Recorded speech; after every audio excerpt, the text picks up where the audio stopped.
Hello everyone plus two second year इतिहास छात्र छात्री यही क्लास रे आमे जैन धर्म एवं बौद्ध धर्म पाठर 2 मार्क प्रश्नर उत्तर को आलोचना करिबा। बुझि पारिलो।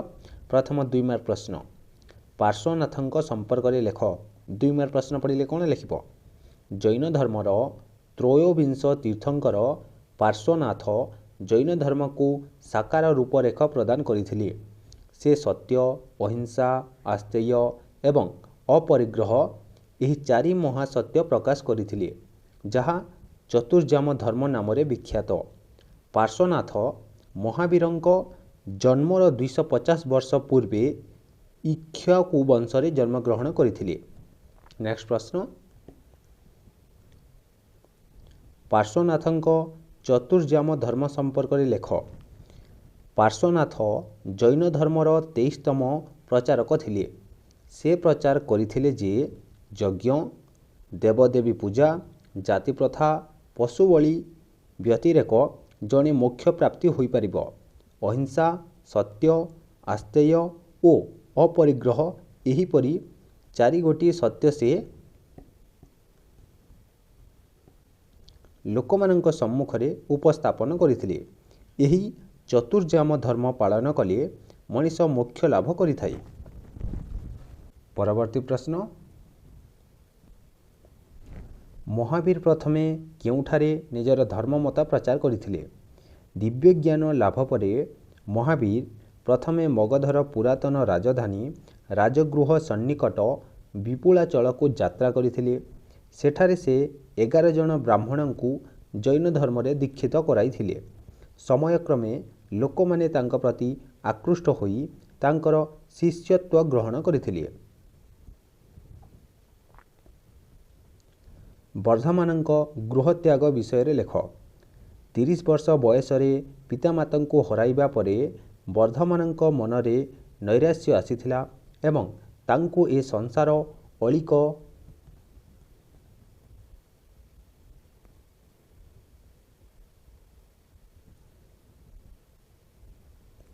अलिक बोली मने होइथिला। जन्म मृत्युर रहस्य उन्मोचन करिबा पई तांको हृदय व्याकुलित होइथिला। शेषरे ज्येष्ठ भ्राता नंदीवर्धन एवं समस्त गुरुजन मानक अनुमति नेई से सन्यास व्रत को आदरी नैथिले। क्लास सरी सारिला परे मु केउ 2 मार्क प्रश्न अत्यंत गुरुत्वपूर्ण ताको मध्य कहिबी। जैन धर्म रे थिबा अहिंसा नीतिर प्रभाव किपरि समाज रे परिलक्षित होइथिला? महावीर थिले अहिंसार पुजारी। भारतीय धर्म विश्वास रे अहिंसा एक श्रेष्ठ नीति रूपे से प्रतिपादन करथिले। तांकर एपरि चिंता समाजरु पशुबली ह्रास करिबा सहित अनेक लोकंकु मांस भक्षणरू निवृत्त कराइथिला। फलरे समाज रे सहनशीलता परिलक्षित होइथिला।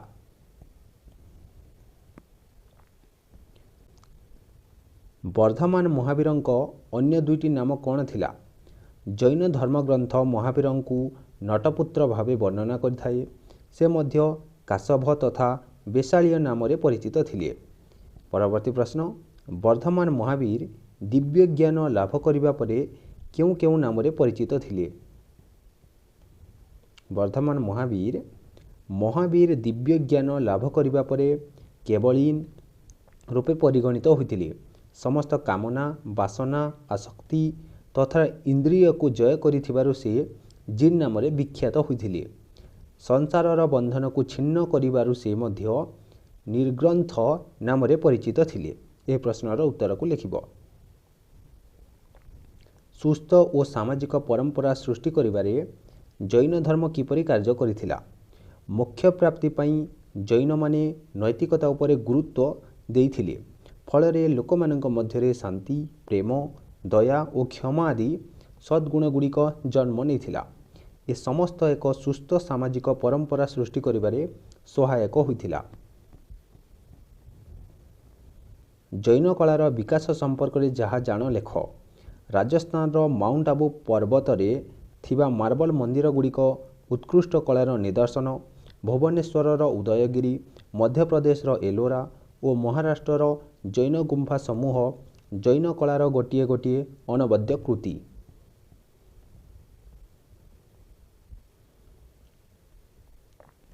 ଜୈନ ସ୍ଥାପତ୍ୟର ବିକାଶ ସମ୍ପର୍କରେ ଲେଖ। ଜୈନମାନେ ଅନେକ ସ୍ତୂପ ନିର୍ମାଣ କରିଥିଲେ। ରାଜାମାନଙ୍କର ପୃଷ୍ଠପୋଷକତା ଲାଭ କରି ଜୈନ କଳା ଓ ସ୍ଥାପତ୍ୟର ବିକାଶ ଘଟିଥିଲା। ଅନେକ ଜୈନ କୀର୍ତ୍ତି ଜୁନାଗଡ଼, ମଥୁରା, ବୁନ୍ଦେଲଖଣ୍ଡ ଓ ଗ୍ୱାଲିୟର ଆଦି ସ୍ଥାନରେ ଦେଖିବାକୁ ମିଳିଥାଏ।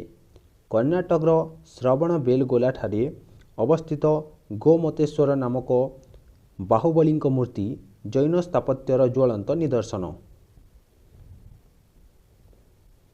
ବିହାରର ପାର୍ଶ୍ୱନାଥ ପର୍ବତ, ପାବାପୁରୀ ଏବଂ ରାଜଗିରି, କାଥିୟାୱାଡ଼ର ଗିରନାର ଏବଂ ପାଲିତନ, ରାଜସ୍ଥାନର ଦିଲୱାଡ଼ା, ଓଡ଼ିଶାର ଖଣ୍ଡଗିରି ଏବଂ ଉଦୟଗିରି ଆଦି ଜୈନ ଧର୍ମକ୍ଷେତ୍ର ରୂପେ ପରିଚିତ।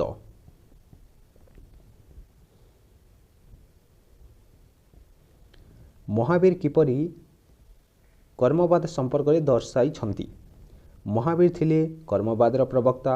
ତାଙ୍କ ମତରେ ମଣିଷ ହେଉଛି ନିଜେ ନିଜର ଭାଗ୍ୟ ବିଧାତା। ନିଜ କର୍ମ ଦ୍ୱାରା ହିଁ ତା ସାଧନାର ସିଦ୍ଧି ମିଳିଥାଏ। ମଣିଷ କୁକର୍ମ କଲେ ତାର କୁଫଳ ତାକୁ ଭୋଗ କରିବାକୁ ପଡ଼ିଥାଏ। ସୁକର୍ମ କଲେ ସେ ସୁଫଳ ପାଇଥାଏ ଏବଂ ଶେଷରେ ନିର୍ବାଣ ପ୍ରାପ୍ତ ହୋଇଥାଏ।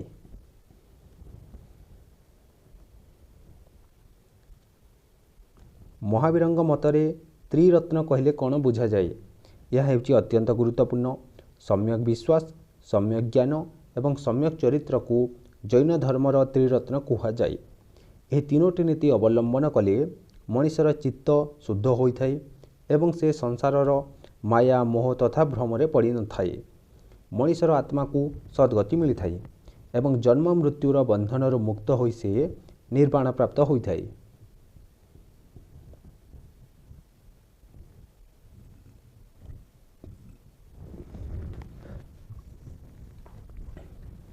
ମହାବୀରଙ୍କ ଅଜୀବ ତତ୍ତ୍ୱ ସମ୍ପର୍କରେ ଲେଖ।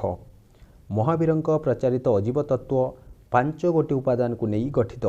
ସେଗୁଡ଼ିକ ହେଲା ଧର୍ମ, ଅଧର୍ମ, କାଳ, ଆକାଶ ଏବଂ ପୁଦ୍ଗଳ। ଧର୍ମ ଗତିର ନିୟମ ହିସାବରେ ପରିଗଣିତ ହେଉଥିବା ବେଳେ ଅଧର୍ମ ସ୍ଥାଣୁତ୍ୱକୁ ପରିଚାଳିତ କରାଉଥିଲା। କାଳ ଥିଲା ସମୟର ନିୟନ୍ତ୍ରକ। ଆକାଶ ଶୂନ୍ୟତାର ପରିଚାୟକ ଥିବାବେଳେ ପୁଦ୍ଗଳ ବସ୍ତୁର ନିୟମ ନିର୍ଦ୍ଧାରଣ କରୁଥିଲା। ଜୈନ ଧର୍ମର ପ୍ରଭାବରେ ବଣିକ ଗୋଷ୍ଠୀର ଉତ୍ଥାନ କିପରି ସମ୍ଭବ ହୋଇଥିଲା? ଜୈନ ଧର୍ମ ପ୍ରଥମେ ବିଶେଷ କରି ବଣିକ ଗୋଷ୍ଠୀ ମଧ୍ୟରେ ଆଦୃତି ଲାଭ କରିଥିଲା। ଏହା ସର୍ଟ କ୍ୱେଶ୍ଚନରେ ମଧ୍ୟ ଆସିଥାଏ, ମନେ ରଖ। ଯାହାଫଳରେ ସେମାନଙ୍କ ମଧ୍ୟରେ ଭ୍ରାତୃତ୍ୱ ଭାବ ବୃଦ୍ଧି ପାଇଥିଲା। ସେମାନେ କ୍ରମଶଃ ନିଗମମାନ ଗଠନ କରିଥିଲେ। ଏହି ନିଗମ ସାହାଯ୍ୟରେ ସେମାନେ ବାଣିଜ୍ୟ ବ୍ୟବସାୟକୁ ସୁଚାରୁ ରୂପେ ପରିଚାଳନା କରି ସାମାଜିକ ପ୍ରତିଷ୍ଠା ଲାଭ କରିଥିଲେ। ପରବର୍ତ୍ତୀ ସମୟରେ ସେମାନେ କ୍ରମଶଃ ରାଜନ୍ୟ ବର୍ଗର ନିକଟତର ହୋଇପାରିଥିଲେ। ପରବର୍ତ୍ତୀ ପ୍ରଶ୍ନ,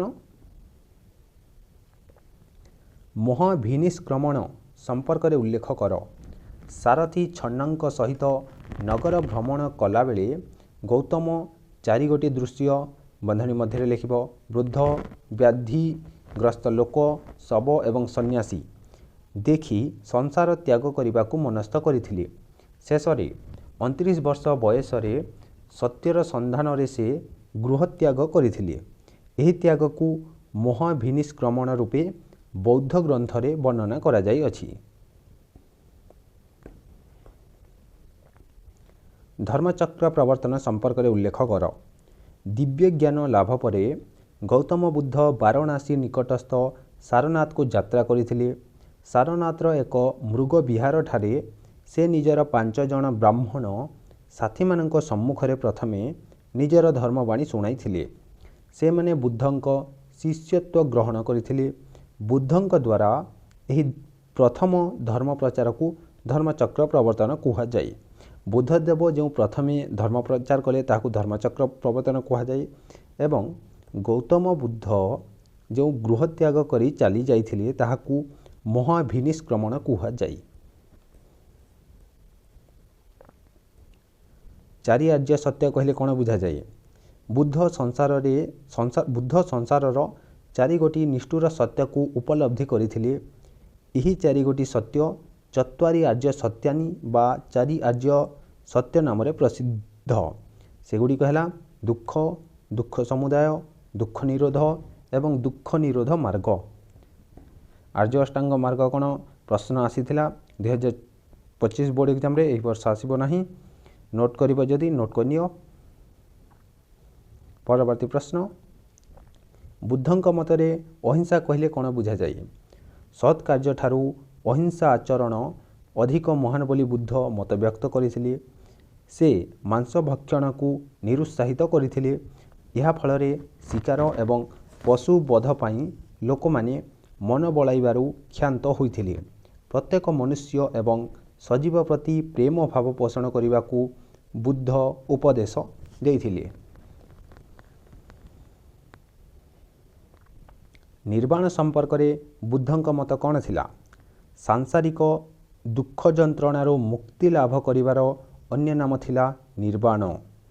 ଏହାର ଅର୍ଥ ହେଉଛି ଦୁଃଖ ଉତ୍ପନ୍ନକାରୀ କାରଣ ଗୁଡ଼ିକର ପରିସମାପ୍ତି ଘଟାଇବା। ମଣିଷ କାମନା ଶୂନ୍ୟ ହେବା ଉଚିତ। ମଣିଷ କାମନା ଶୂନ୍ୟ ହେଲେ ନିର୍ବାଣ ଲାଭ କରିଥାଏ। ପ୍ରଥମ ବୌଦ୍ଧ ସମ୍ମିଳନୀ ସମ୍ପର୍କରେ ଲେଖ। ବୁଦ୍ଧଙ୍କ ମୃତ୍ୟୁ ପରେ ପରେ ମଗଧର ରାଜଧାନୀ ରାଜଗୃହଠାରେ ଶତ୍ରୁଙ୍କ ତତ୍ତ୍ୱାବଧାନରେ ଏବଂ ମହାକଶ୍ୟପଙ୍କ ସଭାପତିତ୍ୱରେ ପ୍ରଥମ ବୌଦ୍ଧ ସମ୍ମିଳନୀ ଅନୁଷ୍ଠିତ ହୋଇଥିଲା। ଏଠାରେ ବୁଦ୍ଧଙ୍କର ନୀତିବାଣୀଗୁଡ଼ିକୁ ତ୍ରିପିଟକ ଗ୍ରନ୍ଥରେ ଲିପିବଦ୍ଧ କରାଯାଇଥିଲା। ବୌଦ୍ଧ ଧର୍ମର ପବିତ୍ର ଧର୍ମଗ୍ରନ୍ଥ ହେଉଛି ତ୍ରିପିଟକ। ଏହି ତ୍ରିପିଟକ ବୌଦ୍ଧ ଧର୍ମଗ୍ରନ୍ଥକୁ ପ୍ରଥମ ବୌଦ୍ଧ ସମ୍ମିଳନୀରେ ଲିପିବଦ୍ଧ କରାଯାଇଥିଲା। ପ୍ରଥମ ବୌଦ୍ଧ ସମ୍ମିଳନୀରେ ମହାକଶ୍ୟପ ସଭାପତିତ୍ୱ କରିଥିଲେ। ପ୍ରଥମ ବୌଦ୍ଧ ସମ୍ମିଳନୀ ଖ୍ରୀଷ୍ଟପୂର୍ବ 486ରେ ହୋଇଥିଲା। କେଉଁଠାରେ? ମଗଧର ରାଜଧାନୀ ରାଜଗୃହଠାରେ। କାହା ତତ୍ତ୍ୱାବଧାନରେ ହୋଇଥିଲା? ଅଜାତଶତ୍ରୁଙ୍କ ତତ୍ତ୍ୱାବଧାନରେ ପ୍ରଥମ ବୌଦ୍ଧ ସମ୍ମିଳନୀ ଅନୁଷ୍ଠିତ ହୋଇଥିଲା।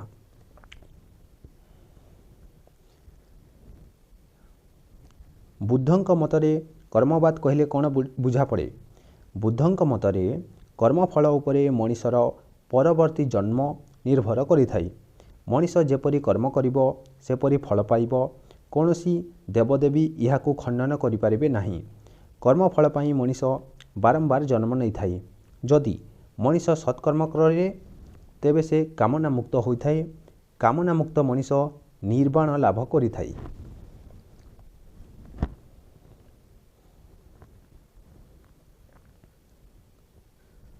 ତୃତୀୟ ବୌଦ୍ଧ ସମ୍ମିଳନୀ ଉପରେ ଲେଖ। ଖ୍ରୀଷ୍ଟପୂର୍ବ 250ରେ ଅଶୋକଙ୍କ ଶାସନ କାଳରେ ପାଟଳିପୁତ୍ରଠାରେ ଆହୁତ ହୋଇଥିଲା ତୃତୀୟ ବୌଦ୍ଧ ସମ୍ମିଳନୀ। ମୋଗଲିପୁତ୍ତ ତିସ୍ସା ଏହି ସମ୍ମିଳନୀରେ ଅଧ୍ୟକ୍ଷତା କରିଥିଲେ। ଏଠାରେ ବୌଦ୍ଧ ଧର୍ମ ମଧ୍ୟରେ ଥିବା ଅନ୍ତର୍ଦ୍ୱନ୍ଦ୍ୱ ଗୁଡ଼ିକର ସମାଧାନ ପାଇଁ ଚେଷ୍ଟା କରାଯାଇଥିଲା ଏବଂ ସଂଘଗୁଡ଼ିକରେ ଅନେକ ସଂସ୍କାର ଅଣାଯାଇଥିଲା।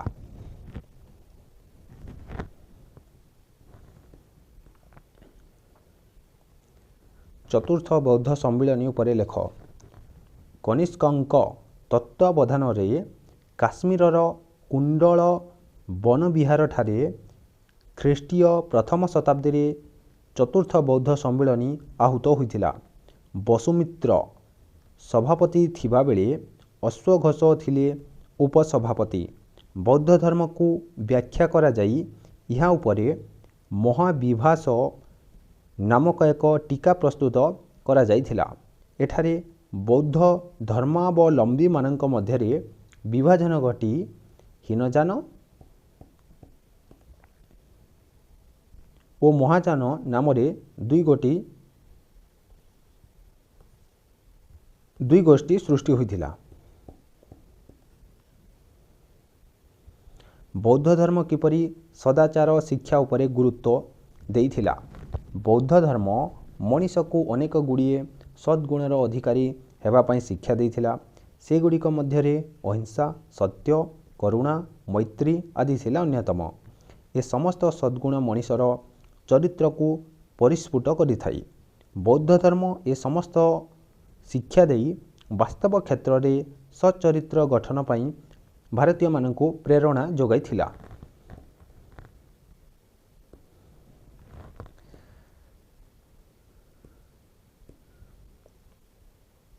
वर्तमान गुरुत्वपूर्ण 2 मार्क प्रश्न को देखनिय। प्रथम बौद्ध सम्मिलन केबे हितला, द्वितीय तृतीय चतुर्थ बौद्ध सम्मिलन केबे हितला मने रखिबो। जो आमर बौद्ध सम्मिलन होइतिला, एही बौद्ध सम्मिलन केबे होइतिला, केउठारे होइतिला, एही बौद्ध सम्मिलन रे के सभापतित्व करिथिले, कहार तत्वावधान रे होइतिला एवं एही बौद्ध सम्मिलन रे कोन करा जाइथिला, एतिकी मने रखिबो। तमरो प्रथम द्वितीय तृतीय चतुर्थ बौद्ध सम्मिलन मने रहि जिवो। नेक्स्ट निर्माण, यह हेउची गुरुत्वपूर्ण 2 मार्क प्रश्न। निर्वाण संपर्क रे बुद्धंक मत कोन थिला? बुद्धंक मतरे अहिंसा कहले कोन बुझा जाए? आर्य अष्टांगिक मार्ग कोन? चारि आर्य सत्य कहले कोन बुझा जाए? धर्मचक्र प्रवर्तन कोन? अत्यंत गुरुत्वपूर्ण 2 मार्क एवं 3 मार्क प्रश्न। महाभिनिष्क्रमण संपर्क रे उल्लेख कर, यह हेउची अत्यंत गुरुत्वपूर्ण। एटा गोटे जैन धर्मर प्रभाव रे बणिक गोष्ठीर उत्थान किपरि संभव होइतिला, यह मध्य अत्यंत 2 मार्क प्रश्न। त्रिरत्न कहले कोन बुझ? अत्यंत गुरुत्वपूर्ण प्रश्न। तापरे वर्धमान महावीरंक अन्य 2टी नाम कोन थिला? वर्धमान महावीर दिव्य ज्ञान लाभ करिबा परे केउ केउ नाम रे परिचित थिले? महावीर प्रथमे केउठारे निजर धर्म मत प्रचार करिथिले? यह बड़ परीक्षा रे आसी थाई। तापरे चतुर्जाम धर्म कोन? चतुर्जाम धर्म कोन किंबा पार्श्वनाथंक चतुर्जाम धर्म संपर्क रे लेख। आ गोटी आसी थाई पार्श्वनाथंक संपर्क रे लेख। बुझी पारिलो? एही प्रश्नर उत्तर गुडी को नोट करनियो। नेक्स्ट क्लास रे आमे कलिंग युद्ध एवं मौर्य शासन प्रणाली रो 2 मार्क प्रश्नर उत्तर को जानिबा।